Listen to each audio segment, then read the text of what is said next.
Hey guys, welcome to my channel Hairlicious. If you guys are new, please make sure to subscribe to stay updated on my hair transplant journey, as well as topics covering current hair loss treatments in the pipeline. Visit my website at hairliciously.com to purchase your microneedling devices and dermal rollers, both which are scientifically proven to stimulate hair growth, my low-level laser therapy cap, hair growth supplements, DHT bucking shampoo and serum, and a few other products that can help for those who are suffering from hair loss. So today, I actually wanted to give you guys an update on my second hair transplant. It's already been 5 months since I've had my second FU procedure, and just time has just been flying by. If you guys didn't know, I actually had 2 hair transplants. The first one was in November 2016, where I got 1,700 grafts into the hairline, and then the second one was last year in November 2019 to add more density and to create a more natural and softer looking hairline. So far, I'm pretty happy with how the hairline and the hair has been growing. And I did shave my head about 10 days ago using a #1 clipper to show you guys how it would look after a hair transplant as far as the donor zone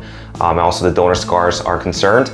And at 5 months post-op and nearly 3,500 grafts that were extracted, I think everything looks pretty good. The back of the donor zone, let me show you guys a quick video. So everything is healing up really well. And the hairs in the front of the hairline have definitely filled in, as you guys can see. The hairline, is just looking incredible, thanks to my doctor. The graft placement also is very natural. The hairs are actually pointing in the correct direction. And then also the front of the hairline has the single grafts in the hairline reinforced by multi-grafts in the back.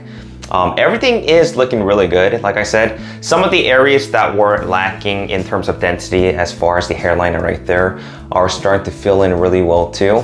And like I said, I still have about 5 months left to 7 months of additional growth before the full results. So I'm really looking forward to the final results, but even at this point, I'm pretty content. Now, I do think that with shorter hair, you can definitely see a better contrast between the hair transplant area right there. I don't know if you guys can tell. Versus the native hair, or this is my original hairline back here. I initially thought the redness was going to subside, but with shorter hair, you guys can definitely see a lot more redness in the transplanted areas. So it is still lingering around. With longer hair, you can't really see it because the longer hair is covering it. But with shorter hair, you guys can definitely see the redness. It will go away after a few months. And given that I have lighter skin, it's just easier to notice. Now, you guys can also see the contrast in density between the implanted areas versus the original scalp. So this is actually my original hairline back there. And you guys can kind of see the temporal recessions. So the density in terms of centimeters per square, I got about 50 to 55 in the frontal portion, and I lowered about maybe 1 inch here and then 1.5 inches back there. Same thing here. You guys can see that the recession is kind of deep. It goes all the way back here, and this whole area right there has been transplanted. So that's where all of the 3,500 grafts went into, and it just really shows the extent of the work that was done.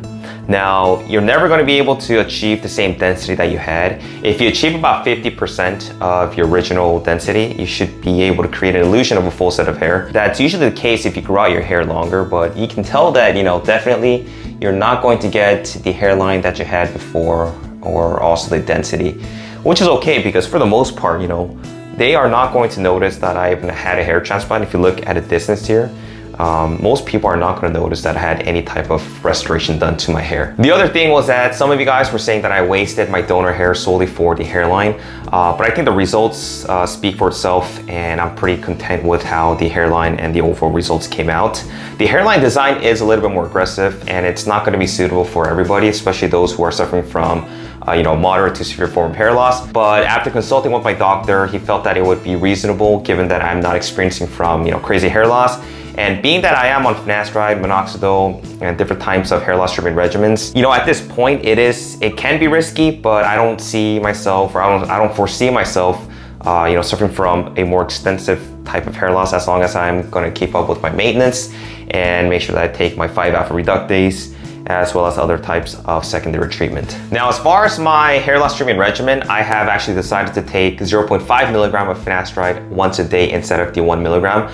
I was considering taking 1 milligram every other day, but given that finasteride has a short half-life, of about 5 to 7 hours. It wouldn't really make sense for me to take it every other day just to take 1 milligram of finasteride and cause fluctuating hormones. This 0.5 milligram actually has the same efficacy or similar efficacy. It's pretty negligible. There's multiple studies that do confirm this, and this is one of the reasons why I am going to drop it to 0.5 milligrams versus 1 milligram. So I'm also taking my Hairliciously hair growth supplements daily, which has natural DHT blocking ingredients, microneedling once a week with Minoxidil 5% twice a day, laser therapy 2 to 3 times a week, and then vitamin D supplements along with pumpkin seed oil. I'm also using my DHT blocker shampoo daily, like I said. I'm gonna be doing a separate video on exactly what types of regimens that I'm doing, and I'll be going more into detail. But for now, that is what I'm on, and I haven't had any issues as far as like further hair loss or anything. And lastly, I think that I am going to start growing out my hair now that you guys have seen me with a shaved head, to see how it looks like after a hair transplant, and also for the donor scars. I like to try different hairstyles with longer hair, and you know, I do like shaving the head because there's no maintenance and I think it suits me well. But I do miss, you know, styling my hair, so I think I'll be growing out for a few months. Keep you guys updated. I'm also in the process of looking into a Hairliciously brand conditioner and organic hair pomade or hair gel. So let me know what your thoughts are. There's been some of you guys who've been asking me about it, so I'm looking more into it. And hopefully I should have it ready for you guys in the next coming months. Anyway, that's all I have for today, guys. Hope you guys enjoyed this video. Make sure to give it a thumbs up, subscribe. Make sure to also follow me on my Instagram channel at Hairliciously, and I will talk to you guys in my next video. Take care.